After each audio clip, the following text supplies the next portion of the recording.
अस्सलाम वालेकुम जी। अज के व्लॉग में जनाब असी मक्की नूं पहली खुराक पाई है तो वो तुहानूं दसांगे असी की पाया।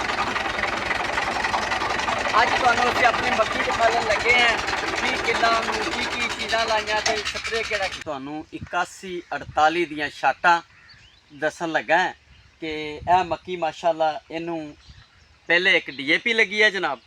DAP तो बाद इनू गंद वाला एक स्प्रे किया। स्प्रे दे 4-5 दिन तो बाद फिर असी जनाब कल इनू एक बोरी यूरिया फी किला और एक पैकेट दानेदार जहर का तो उसका रिजल्ट तुसी देख लो कि मक्की किस तरह जंप किया है। 8148 की वैरायटी है जनाब। तो गंद तो बाद इनू दानेदार और पहला एक बोरी यूरिया फी किला लाई है तो रिजल्ट देखो माशाअल्लाह बूटा किवें बनाया इन्हें। जे दसन का मकसद ये है कि जदों तुसी टाइम दे नाल दानेदार और यूरिया और स्प्रे का इस्तेमाल करोगे ना जी फिर इंशाल्लाह तुहाडी एवरेज नहीं घटेगी तो मक्की सेहतमंद रहेगी तो एवरेज अच्छी होएगी। और जी बाबा जी नूं पुछदे बाबा जी थैला कहदा लई फिरदे? ये दानेदार जहर दा जी। हैं दानेदार जहर जी। ये केड़ी जहर पाई है इन्हां नूं?